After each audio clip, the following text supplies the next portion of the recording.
Kilo Golf 5, Echo Juliet Bravo, Mike in Pennsylvania. Roger, Mike, and what radio are you running, sir? 7300, running through a fan dipole at 24 feet. Roger, okay, we have a setup procedure for the 7300 if you might be interested. Well, sure, I'm always interested. This is my third one. So right now I'm using the SM30 desk mic. Right now I have the mic 25, compression between 1 and 2. Alrighty, Mike, our setup procedure starts with a compressor at a 3. It's a token amount, but it does exactly what we need it to do. So if you could get your compressor on and at a 3, Roger? Roger that. Alright, then once we have that compressor on at a 3, we move to our ALC with mic gain in hand. And as you speak fairly rapidly, 100, 200, 300, and we speak that way because we want the ALC meter to come up and be able to see what it's doing. You can't just judge that meter by 1, 2, 3. You have to get it up so you can see where it's going. So it's 100, 200, 300 like that. And with mic gain in hand, and we want that ALC meter to be running at mid-scale to 2/3. So it's mid-scale to 2/3 on your ALC by way of mic gain control. Roger? Roger that. 1, 2, 3, 4, 5, 6, 7, 8, 9, 10, 11, 12, 13, 14, 15, 16, 17. Right. Say it's running about mid-scale. Roger. Now, I didn't mean to imply so fast that you start skimping on the ballistics of the words.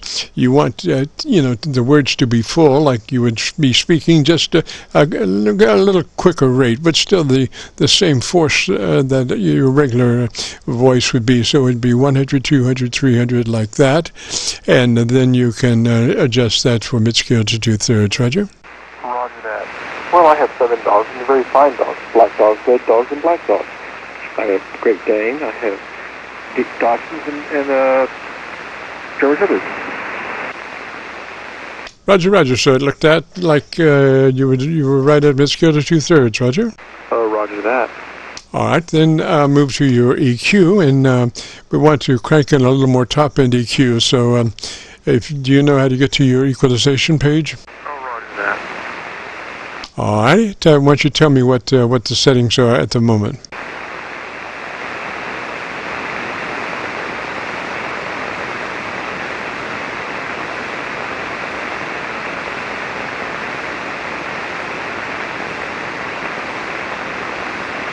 Right now I have the treble bass at 0 and the bass is 0 at treble. Bass is plus or minus 0, and what was the treble? The same. Now you get a little muffly there, so are you working your mic differently than where you were in the beginning of our QSO?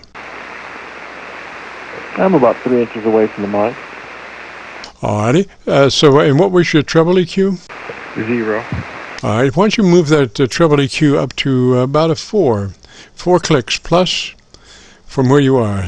4 clicks additional treble EQ push from where you are. Roger? Okay, one thing I did change, I had the bandwidth on mid, now I changed it to wide, QSL.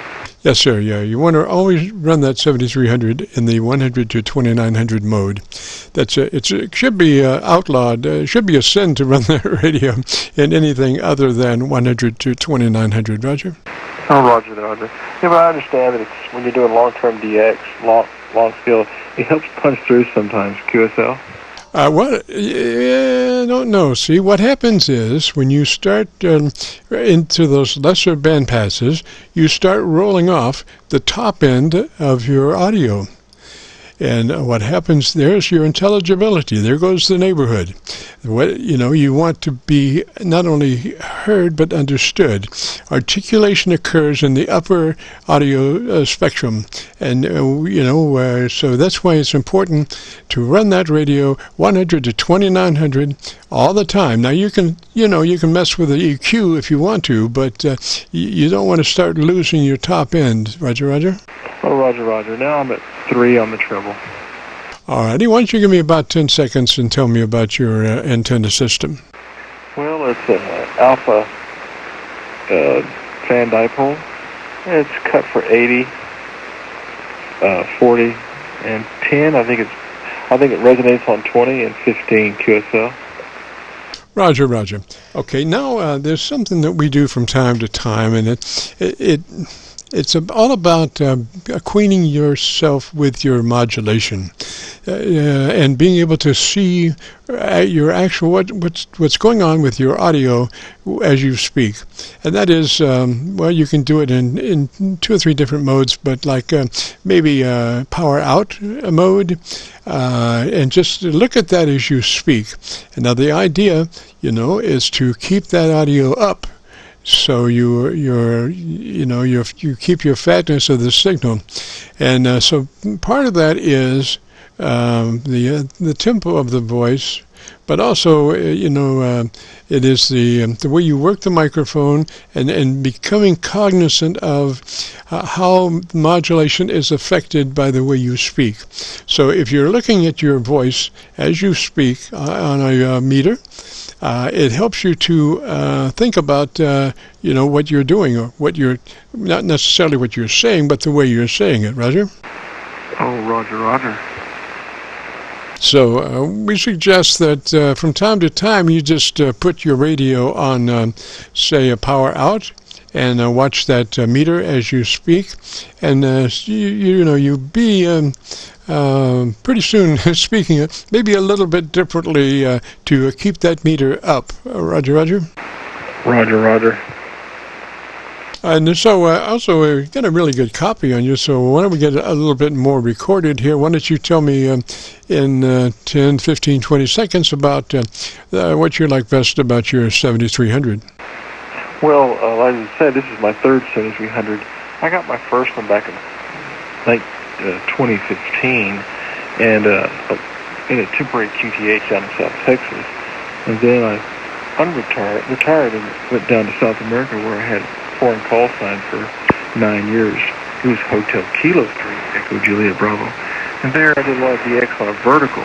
And then I had a second, I bought a second one when I went back to the States and sold the first 2. And now I'm back permanently, and I got my third one, QSL. So I like the user interface. I can't, it's a good value. I can't see buying 7610 for 3 times the price with the same basic, the same basic performance specifications. I really don't feel a need for having a second receiver at QSL. Oh, Roger. Now, you're talking about the 7610? Roger that. 7610 is an unusual animal.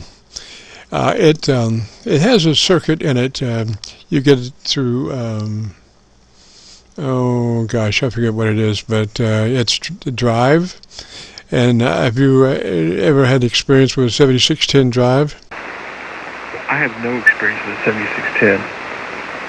Alrighty. Well, the drive is weird in that you can further work on your modulation dynamic range through drive. Normally drive is set at 50%, but I recommend folks running 7610s move it up to 65, and it really makes for a fat signal, but it's not pushed, it's not blurry, it's just fat. Roger? Yeah, Roger. I think the main thing that shied me away from them was the display problems they had for such a long time, with the displays going out. Now they have it resolved, but again, I just can't see spending 3 times the price for that radio. Oh, Roger. Well, 7300 is just an excellent radio for the price. You just, I mean, even if you had to spend double, what you did for that 7300, it would still be a great deal, I think, because it's just a beautiful radio, Roger. It has, I know that radio mainly from helping folks set up the transmitter, and I know that transmitter, the limiter in that radio is just perfect. It's there's very little blow by, and so what happens is as you push the limiter, it just gets fatter, and that's how it's so easy to hit that 3 dB dynamic range, which makes for a very fat audio signal. Roger. If I may ask, which radio are you using, and why do you prefer what you're using? Oh, well, my radio is a 35-year-old radio. It's a Yaesu FT990, but it's a pretty heavily modified receive and transfer, Roger? Yeah, Roger, Roger. I mean, I have nothing, although the vintage radios are incredible radios, for sure, but just curious why, some people stay with those and don't, I guess, modernize, I suppose, is the word. Roger, have another station out there. Other station, come back. Yeah, sorry to break in, Jim. This is Whiskey Alpha 3 Oscar, Charlie, K1GZL's friend. I just wanted to let you know, I don't know if anybody told you, but he's in the hospital and he's having heart valve put in. He had some issues about a week ago, and just wanted to let you know that's why he isn't around. Thank you very much. Yes, he said that he would perhaps be unavailable for today, and but I called for him just to be sure, and I'm hoping that he's doing well. Do you know? Well, about a week ago. This was kind of unsuspected. He knew it was coming up, but it wasn't coming up this soon. He had a situation where he wasn't doing so well, and somebody was talking to him on the radio, and they sent somebody over there to check up on him, and they took him by ambulance to Massachusetts VA hospital, and he's got to get a heart valve replaced, and he's not going to get it done until Tuesday. His doctor's sick, so I just want to let you know, Jim, I got to run here, but I figured I'd just tell you, and you can put him in your prayers. Thank you so much. I appreciate that. 73, and thanks for letting me know. You have a good day, sir. Thank you. This is KC9VKV, Friday afternoon, Qso-Vlog net, and we're talking to Mike. And Mike, what is your location, sir? At present, I'm in Bradford, I'm in Weirton, West Virginia right now, 7,300, about 850 watts, and 2-element wire beam. Roger. I'm sorry, we were a little confusion. I was speaking with Mike earlier. I appreciate your info about Charlie. Roger. All right, 73. Sorry about that. Bye-bye. That's fine. All right, Mike, and repeat what your location is, sir. Bradford, PA. All right, Mike, you're still a little heavy on the bottom end. You don't have quite the edge that you could have. And how close are you working that microphone? Oh, about 3 inches away.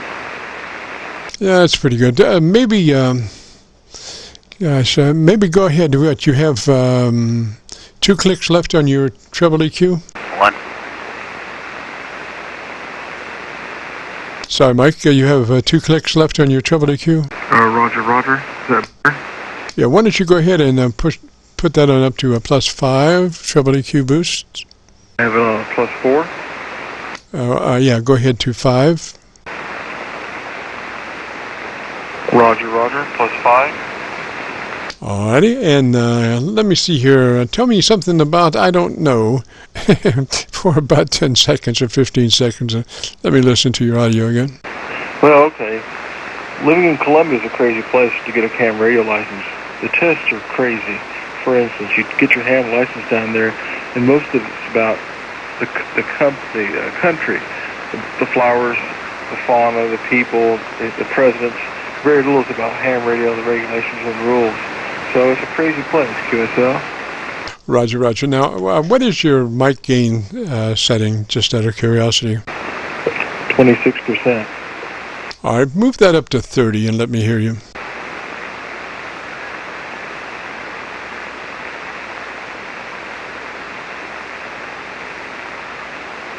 It's now at 30%. Alrighty, and let's see, I'm running out of things to talk about here, but I need another little bit of audio from you just to hear what's going on. Roger? Roger. Well, I've got a little background noise right now, a little high-end static. Otherwise, it's looking really nice today. Mic gain's at 30%. And I'm about, 3 inches to 3.5 inches away from the mic. Key down, of course. It's a pretty day. Oh, Roger. Well, I think we're better off now. You might try one-click roll on the bottom end, just to see what the difference. Maybe 2 clicks roll on the bottom bass EQ, and just see what that does. Roger. Roger.